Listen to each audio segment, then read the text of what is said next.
Today is February 16th, 2015, and I just made a clip about being tortured. I'm going to describe my surroundings a little bit so I don't look like a complete archaic computer nerd living in some kind of a weird place.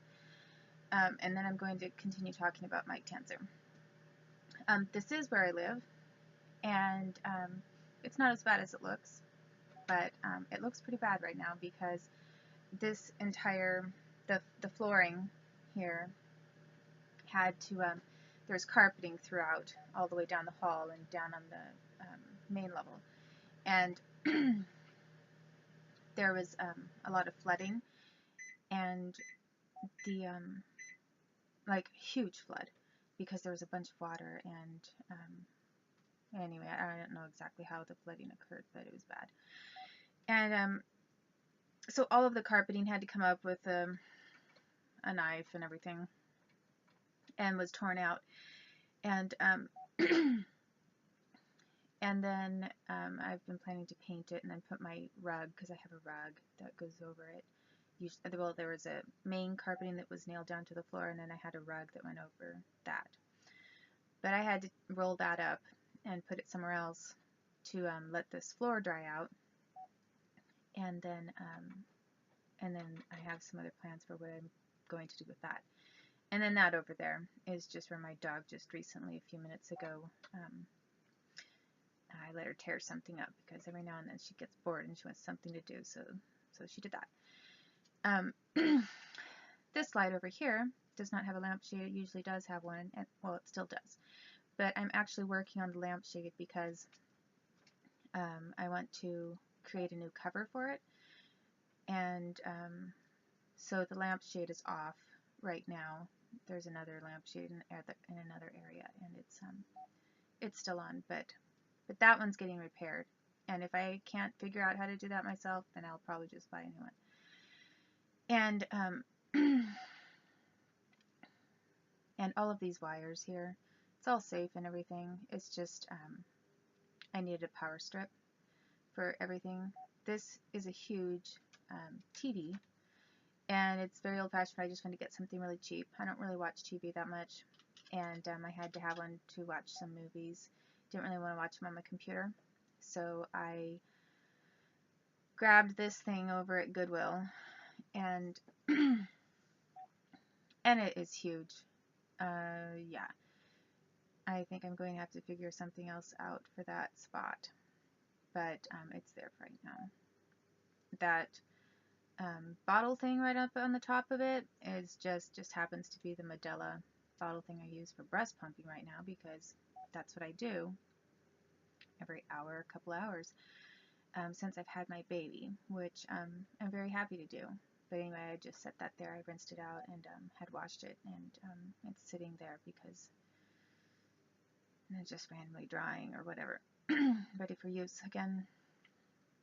And over here, it's just a sweater that I took off, and then the bottle on top of it is a apple juice jug that I used to fill up with water because I try to drink a lot of water now that I'm doing this breast pumping stuff for milk production, and helps me to keep track. I don't have a big pitcher, like a juice pitcher, for my space right now, you know, kind of working with odds and ends. And so so that's there because, you know, I do some of the breast pumping right here, and then make sure I'm drinking enough water. But anyway, so things look kind of, especially with the flooring, and then this weird TV and everything combined, it looks a little odd, I guess. But anyway, so I wanted to explain why that is for just right now. It's kind of temporary. But I want to talk about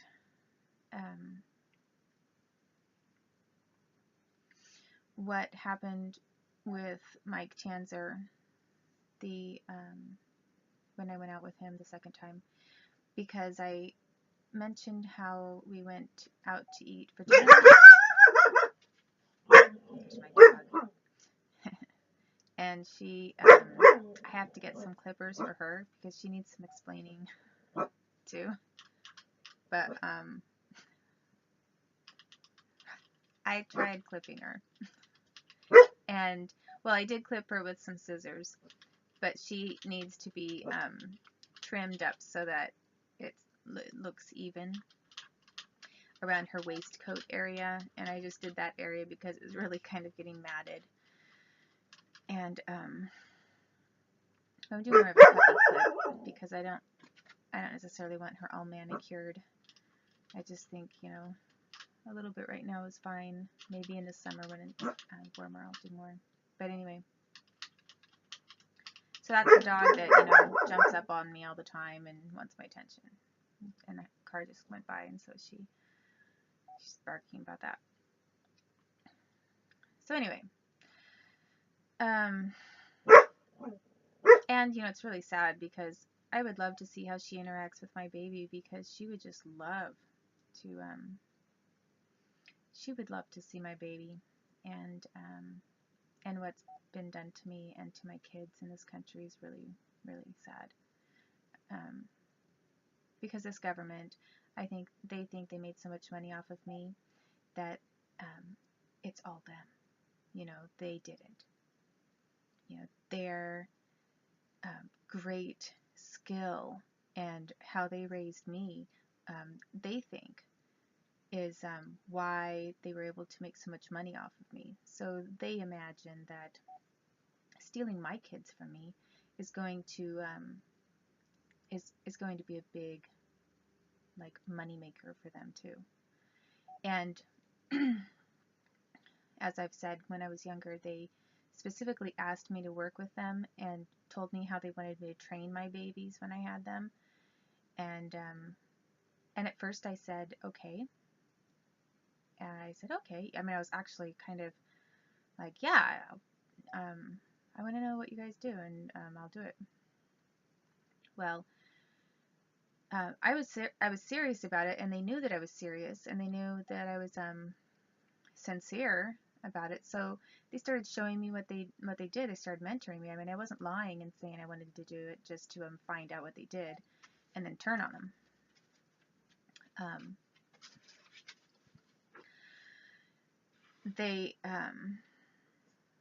I actually was going to seriously work with them to have my kids maybe trained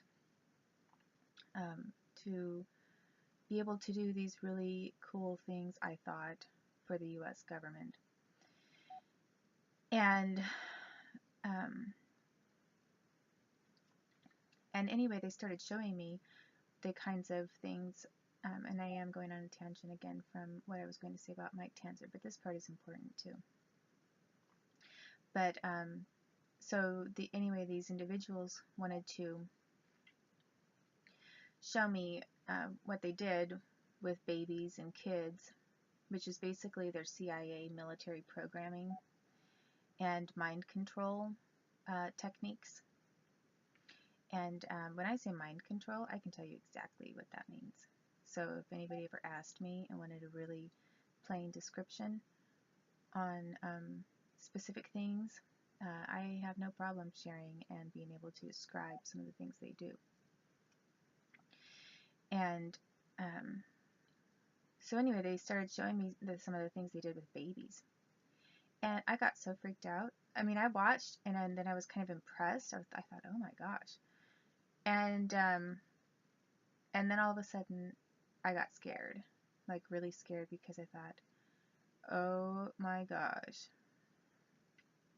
And I started to remember things they had done to me. Which you know, they trained me, quote unquote, to have some certain skills, and that was the fun part, learning a few things that I thought were intellectually stimulating and fun.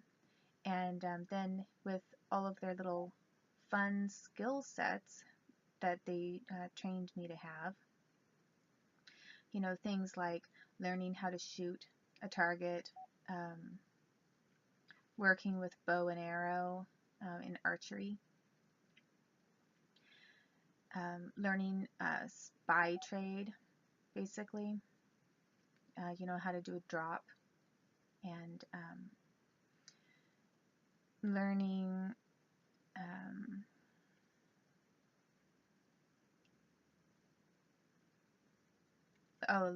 things like learning how to steal.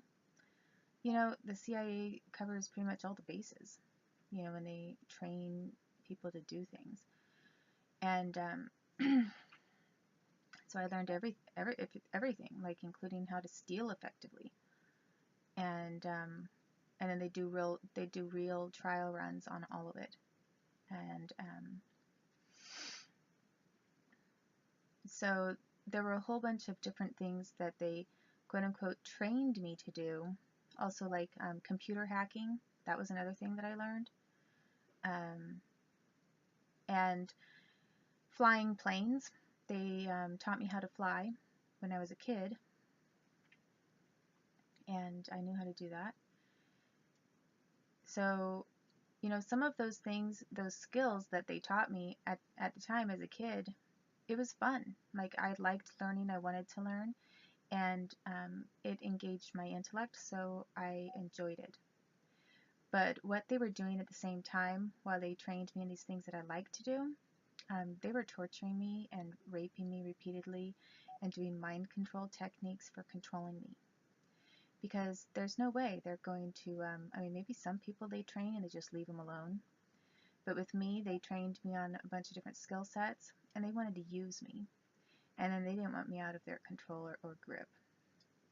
And all of it was supposed to be secret. So, I think they wanted to use me. Other things they trained me to do was they programmed me on how to kill myself. They directly told me, gave me techniques on how to kill myself if I was ever caught. And then they also programmed me with suicide impulses and